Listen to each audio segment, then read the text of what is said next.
السلام علیکم ناظرین، میں ہوں سمیع ابراہیم اور آج اپنی اس ویڈیو میں آپ کے ساتھ شیئر کروں گا وہ تمام ترامیم جو نیب کے قوانین میں پرپوز کی گئی ہیں اور اس کا مقصد بظاہر ایک کمپرومائز ہے، لیکن میں یہ ساری تجاویز آپ کے ساتھ ایک ایک کر کے میں آپ کو بتاؤں گا کہ وہ کیا ترامیم ہے۔ تھوڑی سی میں آپ سے بات کرنا چاہتا ہوں۔ دیکھیں، یہ بات آپ ذہن میں رکھیں کہ یہ جو گورنمنٹ آئی تحریک انصاف کی، اس میں پی ٹی آئی کو جن لوگوں نے ووٹ دیا یہ وہ لوگ تھے جو اس ملک میں تبدیلی چاہتے تھے، اور عمران خان صاحب کا یہ جو دعویٰ تھا، جو منشور تھا، جس میں انہوں نے یہ کہا کہ میں ایک نیا پاکستان بناؤں گا جس میں قانون سب کے لیے برابر ہوگا اور یہ غریب کا اور امیر کا قانون علیحدہ علیحدہ نہیں ہوگا۔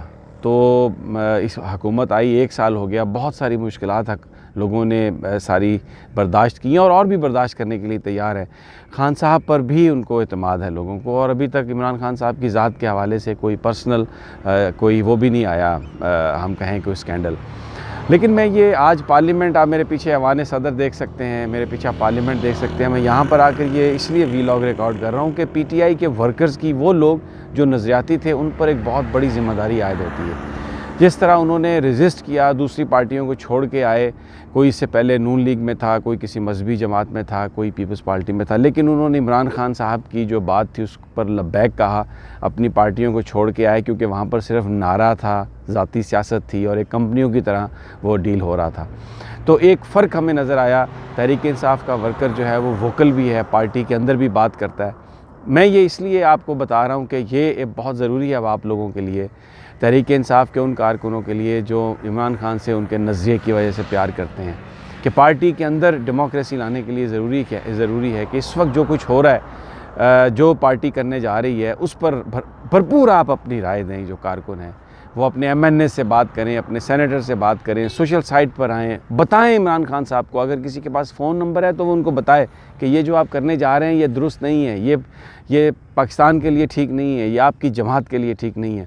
کرپشن، احتساب، کرپشن کے خلاف کارروائی، یہ عمران خان کی وہ بنیادی ان کے نکات تھے جس کی وجہ سے لوگوں نے ان سے محبت کی، اور پھر ان کا جو ماضی تھا، جو کردار تھا ان کا ماضی میں بے داغ تھا۔ انہوں نے جس انداز میں شوکت خانم بنایا، جس طرح سے نمل یونیورسٹی کو بنایا، جس طرح سے وہ دوسرے معاملات میں چل رہے ہیں، تو لوگوں کو ایک امید تھی اور ابھی بھی ہے۔ آپ پر فرض ہے تمام پی ٹی آئی کے کارکنوں پر کہ وہ اٹھ کھڑے ہوں، اپنی جماعت کے اندر اپنے قائدین سے کہیں کہ نیب قوانین پر آپ خدا کے لیے کوئی کمپرومائز نہ کریں۔ کیا کرنے جا رہے ہیں میں آپ کو بتا دیتا ہوں۔ سب سے پہلے تو یہ کرنے جا رہے ہیں کہ نیب عدالتوں کو یہ اختیار دینے جا رہے ہیں کہ وہ ضمانت کا بلس گرفتاری اور گرفتاری کے بعد جو ضمانت ہوتی ہے اس کا فیصلہ نیب عدالتیں کر سکیں گی۔ سیشن کورٹ کا لیول ہوتا ہے، اس سے پہلے یہ اختیار ان کے پاس نہیں تھا، ہائی کورٹ اس کو دیکھتی تھی، کیونکہ یہ بڑے بااختیار لوگ ہیں جن کے خلاف یہ کارروائی ہو رہی ہوتی ہے، تو یہ مینج کر لیتے ہیں۔ یہ جیسے جسٹس آصف سعید خان کھوسہ نے کہا تھا، یہ مینج کر لیتے ہیں، عدالتوں کو بھی لوور کورٹس کو مینج کر لیتے ہیں، پولیس کو مینج کر لیتے ہیں، ایف آئی اے کو مینج کر لیتے ہیں۔ تو ہائی کورٹ کے لیول پر اس کی ضمانت کا اختیار ہونا چاہیے تھا۔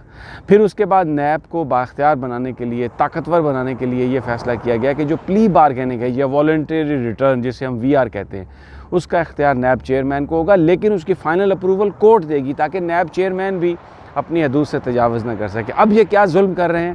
انہوں نے یہ کیا ہے کہ جی یہ جو پلی بارگین اور والنٹیئر ریٹرن کا جو اختیار ہے یہ وزیر اعظم کے پاس چلا جائے گا۔ وزیر اعظم ایک کمیٹی بنا دیں گے جس میں وہ کمیٹی یہ فیصلہ کرے گی کہ کیا اس کا پلی بارگین ہونی ہے، کیا نہیں ہونی، وہ اس کی اپروول دے گی۔ یہ ایک بہت بڑا الزام آئے گا عمران خان صاحب پر، ایک وچ ہنٹنگ کا الزام آئے گا جو مناسب نہیں ہے، اور ایگزیکٹو کا یہ کام نہیں ہے۔ احتساب کا جو معاملہ ہے اس کو انڈیپینڈنٹ بنانے کے لیے ضروری ہے کہ اس کا جو سارا اختیار ہے وہ اسی طرح نیب کے پاس رہے یا عدالتیں اس کو سپروائز کریں۔ یہ نہایت ایک بہت بڑا الزام ہوگا، اور اس میں وہ کمیٹی کون لوگ ہوگی، مفادات کے تابع ہوگی، کس طرح معاملات کو دیکھے گی، یہ بہت بڑا ایک نقصان ہو جائے گا۔ میں یہ پڑھ رہا ہوں ساتھ ساتھ، اس لیے میں نیچے یہ دیکھ رہا ہوں۔ اچھا، پھر اس میں یہ ہے کہ نیب وہ لوگ جو کسی پبلک آفس ہولڈر کے رشتہ دار نہیں ہیں، مثلا کسی ایم این اے، ایم پی اے، سینیٹر کے کوئی رشتہ دار نہیں ہیں، ان کے کوئی عزیز و اقارب نہیں ہیں، ان کے بارے میں نیب تحقیقات نہیں کر سکے گی۔ اب ہم سب جانتے ہیں کہ یہ MNAs, MPAs, یہ پولیٹیشین، یہ بے نامی جائیداد رکھتے ہیں، یہ کمپنیاں بناتے ہیں مختلف لوگوں کے نام، اپنے فرنٹ مین کے نام. تو اب ایک لحاظ سے ان کے پیچھے جو لوگ ہوں گے وہ کیونکہ بظاہر فرنٹ پہ اپنے رشتہ داروں کو رکھ لیں گے، تو اس لیے وہ ان چیز سے مبرہ ہو جائیں گے. یہ ایک بہت بڑا کمپرومائز ہے. پھر یہ ہے کہ جناب جو پراپرٹی کی جو قیمت ہے وہ مارکیٹ ویلیو سے تعین نہیں کی جائے گی. وہ جو FBR یا جو گورنمنٹ کا جو ریٹ ہے اس میں دیکھا جائے گا، اور جو FBR کا یا وہ جو موجودہ وہاں پر صوبائی یا میونسپل کمیٹی یا جو بھی اس کی ملکیت ہے اس سے جو زیادہ جس کا ریٹ ہوگا اس ریٹ کو وہ کنسیڈر کر لیا جائے گا.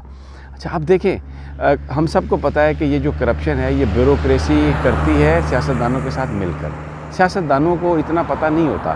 تو کیا ہوتا ہے اس میں، یا تو بعض اوقات بیوروکریٹ سیاستدانوں کو کما کے دیتے ہیں پیسے اور اپنا حصہ رکھتے جاتے ہیں، یا اگر کوئی سیاستدان بہت ہی بدھو ہو، میری طرح کا کوئی بیچارہ کوئی بے سمجھ آدمی ہو، تو پھر سارا مال ہی آپ ہڑپ کر جاتے ہیں. اب یہ یہاں پر کیا، اور اس کے لیے طریقہ کیا کرتے ہیں کہ وہ بہت ہی ایک چھوٹا سا نقطہ کسی آرڈر میں، کسی SRO میں، کسی آرڈیننس میں، کسی قانونی فیصلے میں وہ ڈال دیتے ہیں تاکہ جس کے وہ بینیفٹ وہ لوگ بن جاتے ہیں، لیکن اس کا پتہ بھی نہیں چلتا. اب یہ کہ جی پروسیجرل لیپس جو ہے، یعنی جو قواعد کی غلطی ہے یا کوئی تھوڑا اس میں اوپر نیچے ہو جائے گی، تو اس بنیاد پر اب نیب جو ہے وہ کسی افسر کو نہیں پکڑ سکے گی. یہ تو ایک ایسی بات ہے کہ جو ایک راہ کھول دے گی کرپشن کا. اور اس کے لیے ایک پہلے ماحول بنایا گیا کہ جی بیوروکریسی سائن نہیں کرتی، وہ کہتے ہیں جی ہمیں پکڑ لیں گے. بھائی بیوروکریسی اگر تو صحیح کام کیا تو کون پکڑ سکتا ہے؟ تو اس لیے بیچ میں ڈالنا کہ جی یہ پروسیجر لیب تھا، اس سے فائدہ نہیں ہوا، یہ ہوا، ایک نہایت ہی افسوسناک کمپرومائز ہے جو یہ کرنے. اور یہ کون کرا رہا ہے کمپرومائز؟ یہ میں آپ سے عرض کروں. دیکھیں، ہم پہلے کہتے تھے کہ خان صاحب اپنے ساتھ ان لوگوں کو نہ لگائیں.